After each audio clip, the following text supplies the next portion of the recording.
Greetings viewers, Eric the Car Guy here, also known as ETCG1 when I post videos to this channel, and we're all excited right now because I start things on ETCG1 with, hey, if it's your birthday, happy birthday. Please enjoy this digital confection that I found for you. Today I would like to share with you my story over the past few days of my epic journey to New York from Cincinnati, Ohio, and this is Western New York, so it's about a 7-hour drive to where I'm talking about.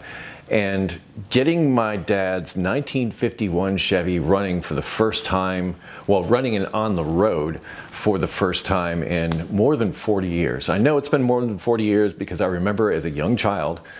In fact, I think the last time I rode in the car, I was a toddler or not much older than a toddler or just starting to speak. I know this is fact. Because in a previous video, which I'll link someplace, my dad talked about the story of my first swear word. I was in the back of this very car. He was driving down the road, went over a big bump. I went sailing. You know, 1951 Chevy does not have seatbelts, and this is the early 1970s. Very different time. So before you're freaking out about not being in a car seat in the back of a car, it used to be normal. Anyhow, I went flying around in the back of the car, and I said JC, which I'm sure some of you figure out what that is. Anyhow, my dad was seriously rethinking his language and the language that he used around me after that, but that distinct memory was in that very car, so I thought that was pretty cool. The stated goal of my trip up to New York was to get this car on the road. My dad and my grandson and I have been working on this for, well, the better part of a year, maybe even 2 years now, now that I think about it, that we've been doing things. In the past, I've gone up and we put a new fuel tank on it. I didn't trust the old fuel tank despite its low mileage and all that kind of thing. Just me and cars that have sat for long periods of time with fuel tanks, you know, I just think of the rings on the inside and the deposits that have grown, and no, just replace the fuel tank. We had also previously replaced the exhaust front to back, so the exhaust was brand new going all the way back.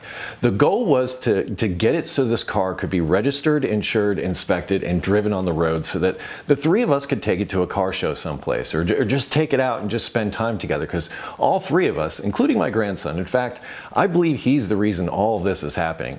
All three of us absolutely love this car and the history we have with it. And just for a brief recap on that, for those of you not familiar, this 1951 Chevy has been in my family since 1952, when my great-grandfather, my dad's grandfather, bought the car from a used car lot. So it was second owner, bought in 1952 by my great-grandfather.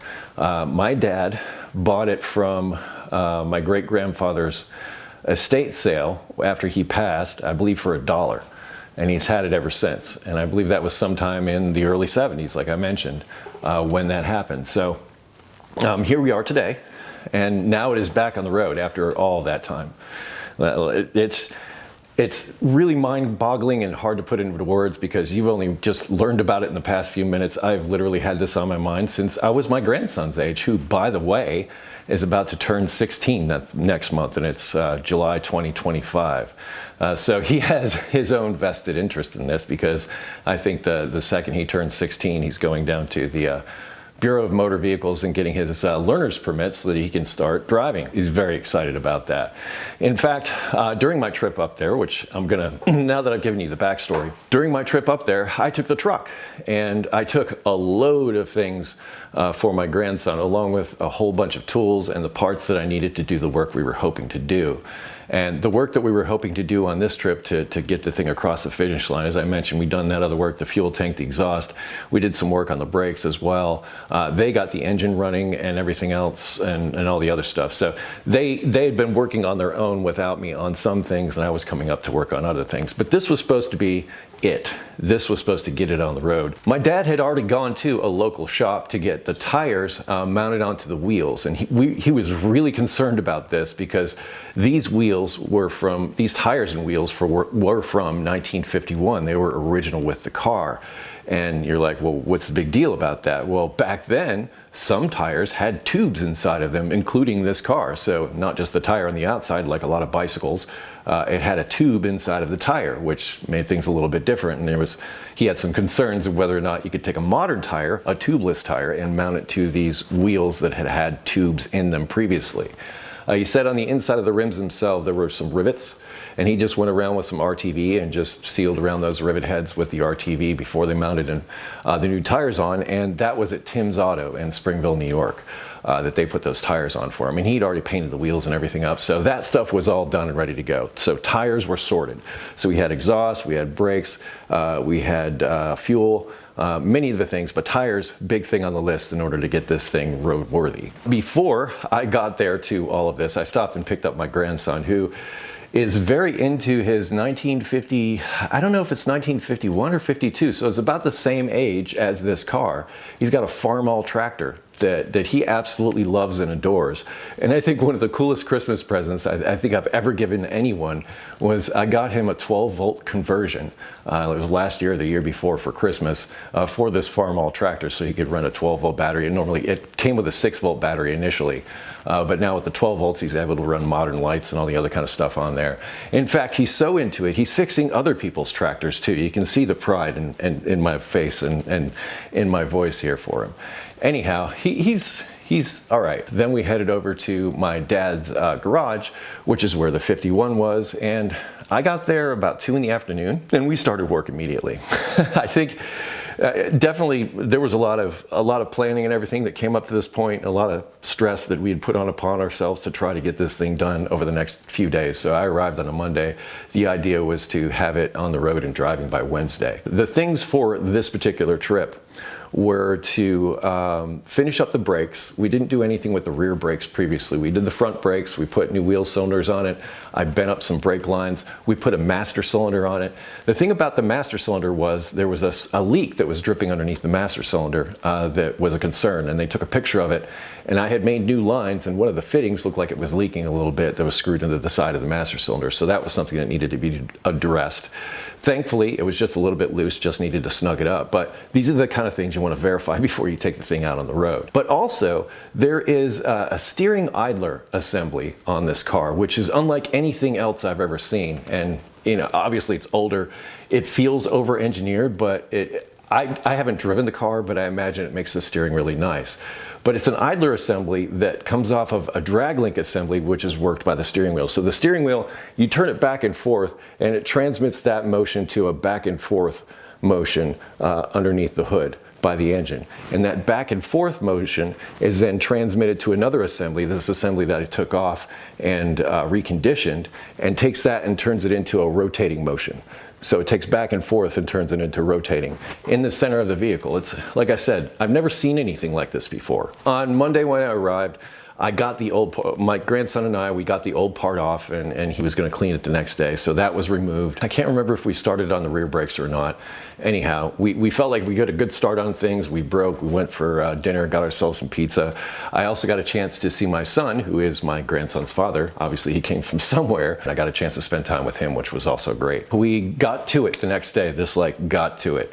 We were able to wrap up the rear brakes. My grandson spotted this. One of the brake lines on the rear differential had rotted away. As I mentioned earlier, I had bent up and replaced practically every single hard line on the car because they had all rusted away, and anything you even looked at would start leaking immediately. Well, I didn't address the ones on the rear differential because I thought they were fine, but after having fluid in the system and after driving it around like on the lawn and things like that, that leak began to manifest. Grandson saw it, so I had to redo the lines across the rear differential, as well as new wheel cylinders back there. It got new shoes, new hardware, so everything as far as rear brakes was all new, including hydraulics and the rubber hose coming down to it, which I replaced at a previous trip. So all of the brake system hydraulically was solid and ready to go. We sealed up the master cylinder, as I mentioned. Those brakes were interesting. I've done quite a few drum brakes, and the drum brakes on this 51 Chevy, it has four-wheel drum brakes, so it has drum brakes all the way around. But the rear drum brakes are virtually the same as stuff that you would see today. The design has not changed.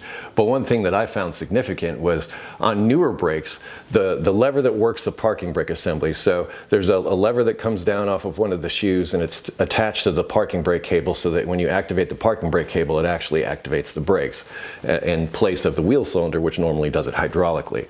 Anyhow, the pivot point of this is normally a clipped on. It's just a little peg with a little metal clip that goes on there, and that's it.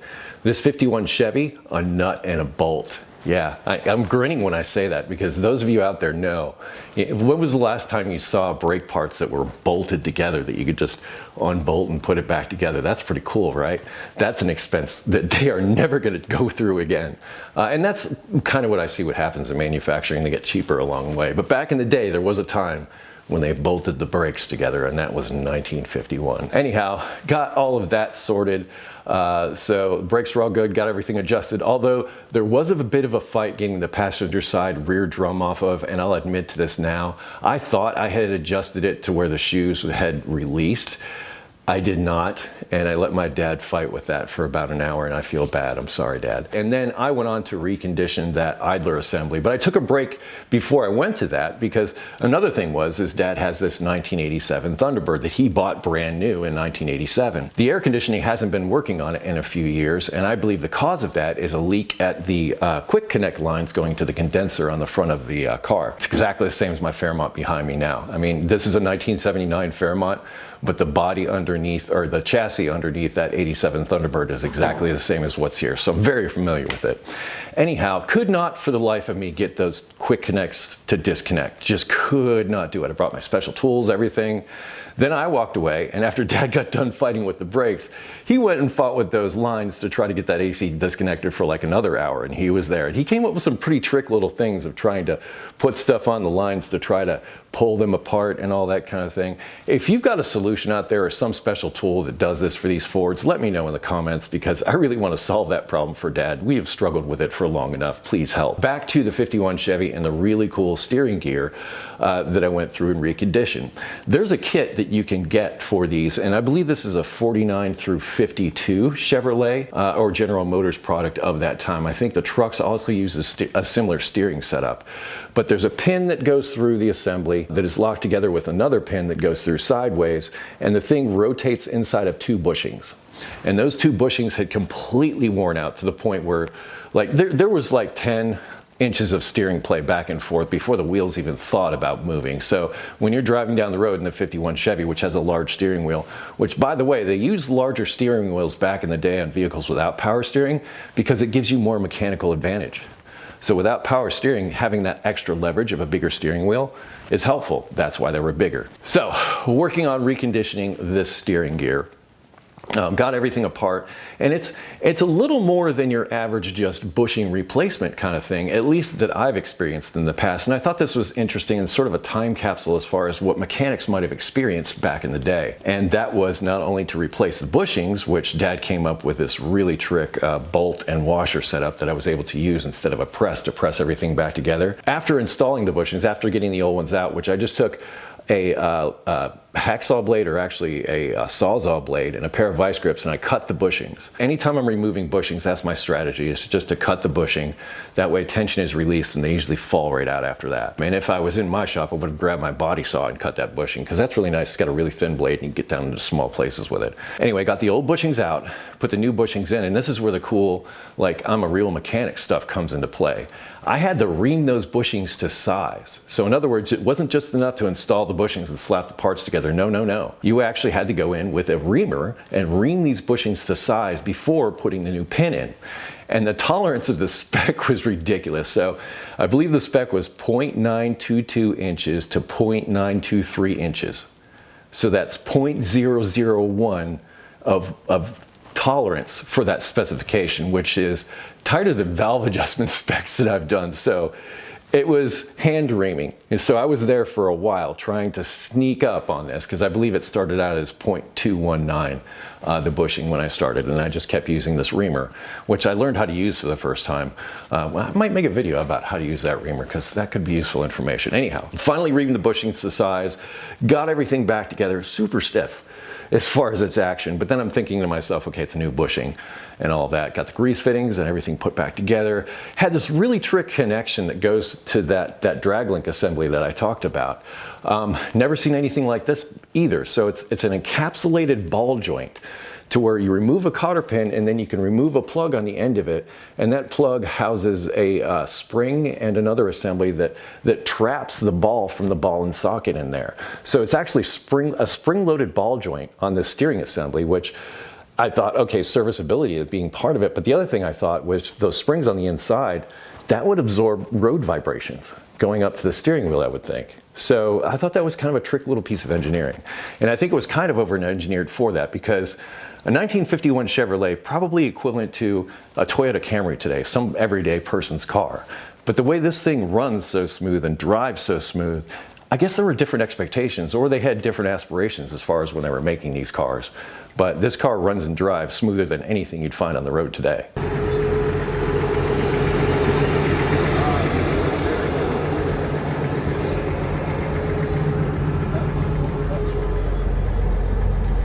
I will say this, that was a whole lot of work.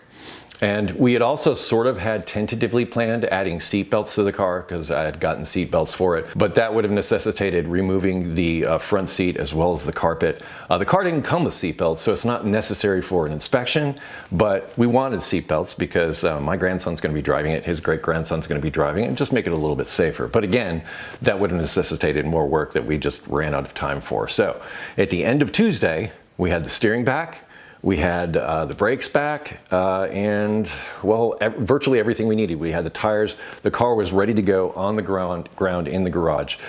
Tempers flared a little bit. We were a little crabby during some portions of that. And that's one of the reasons why there's no video of this, because I was just in the moment with my dad and my grandson, and we were working on something because we had a goal. We needed to get this thing on the road. It wasn't about Eric the Car Guy showing you how to do stuff. And I hope you're not taking offense to that. I hope you're just seeing this as I just wanted to be in the garage with my family and get this thing done. But I figured I could share the highlights of it with you now, which is what I'm doing. So no offense to you on that. We left at the end of the day on Tuesday, absolutely filthy. In fact, check this out. I saved these. These are my pants from that day. They probably should be burned. If you're watching this, you've probably done this before, where you've worked all day on the garage floor on something that's rusty and greasy, and the rust falls on the floor and the grease falls on the floor, and then you roll in it. So it's kind of like you just make yourself into a rust grease dessert roll, some kind of thing. It's not pretty. It's gross. It's ugly. Left a ring around the tub in the hotel. Sorry, whatever. But anyhow, get up Wednesday morning, and I'm going to take a different route. And I was going to go up over a hill and to get to them in the morning. And we were going to start off first thing and take the thing to the shop to be inspected. And then Dad wanted to also test it out. Well, on my trip there, one of the roads that I wanted to go down was closed, and I didn't know how to get around it. I had to go around a long way. Long story short, this is me saying that we were late in getting to Dad's on Wednesday morning. Weren't that late, about 20 minutes or so, but me and my grandson, of course, were stressing about getting this work done, but Dad deals with this all the time as far as all this, getting the license done, which was one of the things that he did on Tuesday during the day. I forgot to mention this. While I was up there, Dad had to go out and get the license and stop the auto parts store for some other stuff. I said, Dad, take the truck. And he did. And I heard from my grandson, he was very happy with it. In fact, maybe he'll trade me his Thunderbird for the truck and I'll get to work on the Thunderbird a little bit. I don't know. But I'm always happy when he gets seat time in the truck, because it's always his truck in my mind. And if he leaves it and he's smiling and he loves it as much as I do, that is just an awesome goal for me. Anyhow, we got there late on Wednesday morning, and he had already pulled the 51 out of the garage, and it was already running and pretty much ready to go. So he didn't want to wait for us. He wanted to get started like ASAP. So we also joined in and tried to get the thing together and ready. He went with my grandson, and they drove around the block because he had the plates at that point, and the only thing we needed to do was drive to the shop and get the inspection done. So he drove around and he's like, okay, let's do this. And then we left and we went for the inspection shop, and I followed in the truck. Dad and my grandson are in the car. I'm following in the truck. And I struggled to find words to describe what that felt like, because as I mentioned at the beginning of this video, I was younger than my grandson at the time when I got an interest in this car. And I'd always been interested in this car because it was unlike anything that was around, and it was always just something in the background of my life for years and years and years. And I even bugged my dad for a while, especially when I started school to be a mechanic. I'm like, Dad, let's get that thing on the road. Let's drive it. Let's do this. Let's do that. Life happens, and that didn't happen. But my grandson comes along and he takes an interest in it, and suddenly Dad's like, oh, okay, let's get this done. Doesn't matter how we got here. The fact that I'm driving down the road and my dad and my grandson are in this car that was owned by my great-grandfather, and seeing my family history all together like that was a moment Like, it was a real moment that brought us all together. And yeah, it was some old rusty car, but it brought us all together, not just the three of us, but it felt like the entire generations of whoever that had had seat time in that car were just kind of, wow, that's cool. But I gotta say this. I don't know if it was Dad's ponytail or the fact that he was driving the old car, but every old lady that we passed along the way to the inspection shop was grinning from ear to ear. And I got a chance to see it because I was following him. So I would see them see the car and then I'd see them still smiling after. So I don't know, like I said, Dad's ponytail, the 51 Chevy, hard to say. Anyway, he's taken, ladies. We get to the inspection shop. There's a 34 Ford parked out front, pickup truck, which is way cool. My grandson and I sat in the truck on the tailgate while the inspection was being done. Once that was done, it passed, and like the weight was lifted after that. Like all the weight came off of Dad. I could just tell because now he had gotten it there. Because just registering that car was difficult because they didn't have VINs back in the day. And in fact, when you registered the car, I believe they just went by the engine number is what they went by. And you didn't have a title, you just had a registration card. So we were going from that to modern plates and registration and inspection, totally different deal. So he had to go through some trouble in order to get it to come together. But here we are, leaving the inspection shop with a new inspection sticker and driving down the road legally. That was freaking fantastic. What that means in my mind is my dad and my grandson can go for ice cream whenever they want. And that's just, I struggle to put all this into words, I really do, because there was a lot of emotion involved with that. It was quite a moment just to be there. We got back to the garage and my grandson's like, I think we got to go out all three of us on a trip. He was right. So that's the next thing we did. We went out on our victory lap and I got a chance to sit in the passenger seat. Grandson's in the back seat, Dad's driving. And best day ever barely begins to describe it.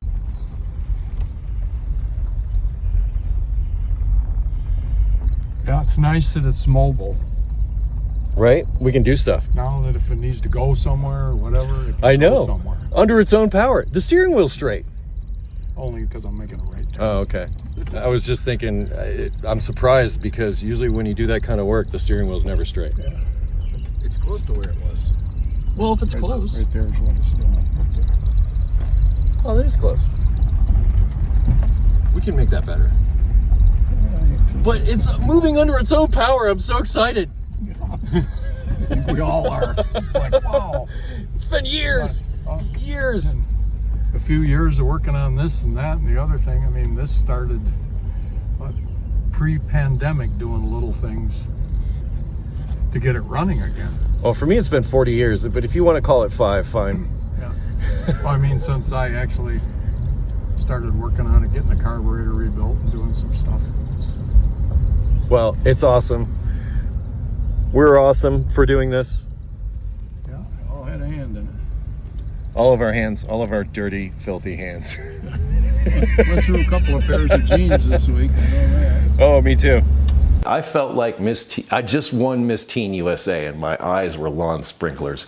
Here's an anime representation of it. I was just beside myself with emotion. Just really amazing feelings of just joy of being there in that time. So grateful to my dad, my grandson, and well, I guess my great-grandfather for buying the car to begin with and bringing it into our lives, because that was pretty epic. It took several years, almost 40 some years to get there, but we got there and now we're here. And the plan from here is the three of us to get together and take it to a local car show.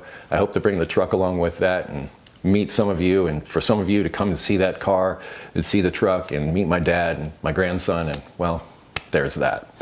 Thank you so much for sticking with me and letting me share that story with you. It meant a lot to me. And I hope that it brought some joy to you and perhaps some memories of your own. So please share those down in the comments. I'm going to leave all kinds of additional information and links and stuff down in the description, so please check there. If you need automotive help, I ask that you go to ericthecarguy.com. That will be linked in the description. Tons of stuff there to help you.